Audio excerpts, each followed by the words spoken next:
Thank you. First of all, it's an honor to share any of my wisdom from the last 25 years of dealing with professional relationships, and my whole career was in sales, so it's critical. Managing relationships are critical in sales. My current role is CEO of Jitterbit.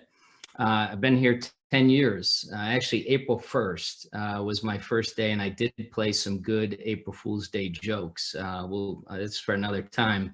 And in case you want to send an email, my email is first name dot last name at Jitterbit, so George.Gallegos at Jitterbit. I would suggest if you do, put New Wave in the subject and maybe what the subject is, a question, a request, whatever. And because I do get hundreds of emails a day. And as you can imagine, it's sometimes tricky to navigate through all that. By the way, on a personal note, Ivan from New Wave invited me to participate. And I think it's rare to say that Ivan actually saves my life every weekend because he packs my parachute. And I pay him a small fee to pack my parachute. So on a personal note, that's one of my sports on the side. And one of the other speakers, Andrew Lee, actually had an opportunity to work for him for many years. And as you're going to hear from this presentation, my career choices, my own journey is relationships have played a key role. And even Andrew, when he worked with me at Jitterbit and helped launch the business, it was due to personal relationship. I knew him from the past, and I know that even in his new job, he took that because of these relationships that you build over time. So you won't, you won't give me high marks on my presentation. Usually my marketing people put presentations together, but hopefully some of the material that I share with you, you'll be able to take out and leverage right away. Let me just make sure this switches. Hopefully that switched for you. So the first thing I guess I'll share is that, my journey and all the job, my change in jobs, relationships played a key role. I'm going to share with you a little bit of that journey. I'll share with you my top picks for for what I think are some of the key skills. There's a ton. I can give you dozens, but I'll share with you the key skills that I think are critical to building various relationships. And then I'll finally give you a few suggestions as you leave here immediately. What could you put to use? So let's see if this resonates with some of you. So first of all, real quick, over the last 25 years, I leveraged my relationships. Again, bulk of the career was in sales and sales leaderships where relationships are key. And some of this will, resonate. Some will take what they can from this, and I'll share a little bit of how it might be different from different roles, different professional, paths you might take. But take the CEO role that I have today, and yes, I've been in it for 10 years. But the reason why I had this opportunity drop on my desk was I knew the investors, and I knew them from a prior company, Scopus. Actually, the CEO of Scopus was an early investor in Jitterbit. And when they needed somebody to scale the business, he came to me and said, "I need someone like you." And it was an opportunity to go be a first-time CEO. And I don't know if you know the Richard Branson quote, but if someone offers you an opportunity and you're not sure you can do it, just say yes and figure it out. While you're in the process. And that's kind of what I did here, and it's been a great experience. Or C3.ai. I don't know if you know or track this company. Very successful company, just did an IPO. And the reason I ended up there is Tom Siebel. I worked with him at Siebel System idea and invited me to be a team of 50 people. And that was out of 2,000 employees at the time from Siebel, and said, "Hey, we're thinking about this concept. Like you to help, put some thoughts together." Cast Iron was a recruiting process. I ran worldwide sales there. And my relationships were key to the vetting process. At Siebel, when Scopus was acquired by Siebel, the CEO asked the CEO of Scopus, "Who's your good people?" And my name came up, and that launched a healthy career at Siebel, where I got to work very closely with Tom Siebel. So the point is, every one of these, every single stop, I was either given the opportunity because of past relationships. And that's one thing I would try to stress to all of you is, and it goes hand in hand with your brand, right? You're going to build your personal brand as you go out into the working world. And, and those relationships you create are going to create other opportunities for you down the road later. Let me make sure I'm switching this. In terms of what I would share with you are what I think critical skills to build. And keep in mind, relationships are people-centered, right? Interpersonal skills are fundamental, and if you don't like dealing with people, then, some of this may not resonate. And there's many different types of people, introverts, extroverts, and some people get energy from interacting with people and some, or get exhausted. Just understanding another person's perspective, showing respect or compassion when warranted. These are skills you're gonna build, and you'll figure out your sweet spot as time goes on.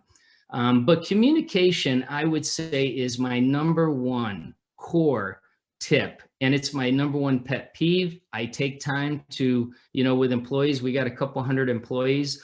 I see emails all the time, emails that come to me, emails that go to partners, emails that go to customers, and I'll take time. If something's poorly written, I'll give them coaching to write it better. There's so many communication threads, so many channels, whether it be email, text, chat, social channels. You have to be concise. You have to be relevant. So you got to do your research to understand, what does that other person care about? And I tell folks, people know this about me, I always tell people to net it out. Sometimes I'll have someone come to me and they'll go on for 2 minutes, and I'll just ask them, as an exercise, tell me what you just told me, but try to do it in 10 seconds. And you will find when people stop and think and try to get to the point they want to get to, they can do it. And it's much more clear, and it's easier for the other person to consume it. All right, whether written or verbal. Written, verbal, same thing. By the way, if it's verbal, eyeball to eyeball, look that other person in the eye, and then there's all kinds of reading people's emotions, and taking that into consideration. But communication is absolutely, if you took two things out of this list, communication and listening, I think are two key important skills to build that you can build upon for any relationship building activity. And I would encourage you, go out and find a communication. When I was at Siebel Systems, they actually put us through this course called Executive Communications. And on one hand, it really kind of teaches you how to net it out, get to the point.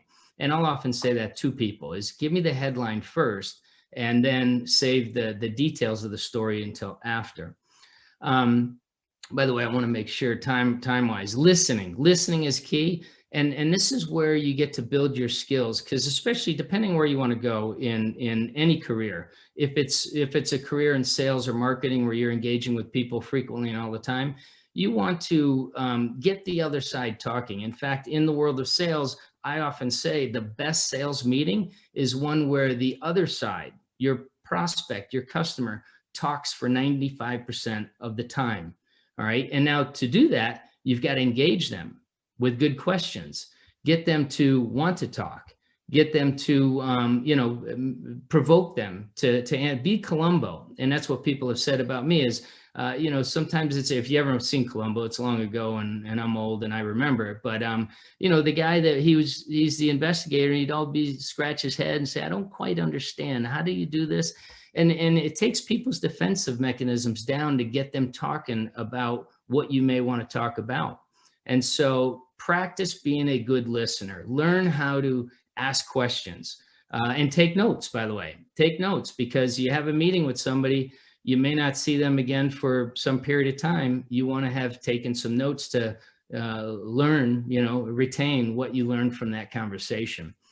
Networking, this is kind of like casting a wide net, and everyone is going to treat this differently. This won't apply to everyone. If you're going to go into the world of engineering, for example, you may only need to interact with customers on a rare basis, product management.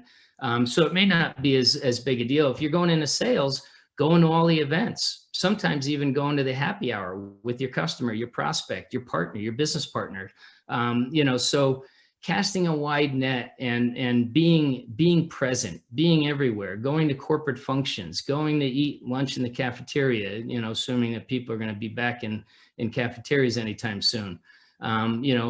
We had meetings every Wednesday night. I'd go out with the engineers and grab pizza and a beer. And this was an opportunity to engage with each of them individually and build relationships, not only just work, but on a personal level. Or a different night, we would go out with the SDRs. You go to the events after big 4-day events like Dreamforce, right, which is a Salesforce event. These, this is, there's all kinds of skills for how do you leverage networking in a social, networking world using Facebook, LinkedIn, etc. And that's a whole different session. But networking, building those relationships, but it all will come back to how well you communicate, how much effort you put into understanding that other individual, the research so that you're relevant, you have something compelling. When I hear salespeople tell me, hey, they won't return my call, the first thing I think about is you haven't given them something compelling, a reason to return your call. All right. So that is critical when you're thinking about, building these relationships that might be from scratch. Being responsive. Folks in my sales organization will tell me they win deals just because they are more responsive than the competitor. So even your own experience, those people that return your call, you're looking for something, you're trying to, you call some organization looking for a product. The ones that get you on the call quickly, respond to your questions quickly, you're more likely to want to do business with them because they were responsive, they were credible, they understood their products, etc. And, so this goes hand in hand. I don't have it as a skill, but being accountable. If you tell someone you're going to do something, make sure you do it. And you'll figure out there's going to be a lot of different relationships. You're going to have emails from your family, your friends, your prospects, your customers, your business partners, and you're going to prioritize. You can't respond to 100 different things at once. So you're going to prioritize based on, your own needs and priorities. And, you're going to treat these relationships differently. Respectful. I take pride in building a culture here at Jitterbit to be respectful. And this is, you'll hear people say, treat others how you want to be treated, but sometimes it's better to think, treat others how they want to be treated. And that means you need to understand how do they want to be treated. And that's, you'll find some companies will give you personality tests to figure out how do you interact with other individuals in the organization. And those can be helpful. It teaches you about other people, how they think, how they react to, to other folks. I think I may have to, it's saying that I need to jump out. Can you guys still hear me? Yes, you've got until 6 o'clock. We went ahead and extended it. All right, I'll move quick. Be genuine. Don't try to be someone you're not in a relationship. That's how you build trust in a relationship. Be vulnerable. I shared, I did a leadership 360, which is hired a professional firm to look at my skills, and I had weaknesses and I had strengths. I shared it with the whole company so that they knew what are those areas that I need to work on. And I wanted the company to be aware of that, those skills. So be vulnerable, because that's how you build trusting relationships with others. Stay true to yourself. I had a board member that said, look, you always know your true north. I believe that to be the case. And, you want to know what are those values that are important to you that you hold, personal, and that becomes part of your brand image, how you develop over time. Empathy, understanding the other person, their challenges, their point of view. They may be facing challenges in their own job, their family, health related issue. Understand what the other side is dealing with as you're trying to build a relationship.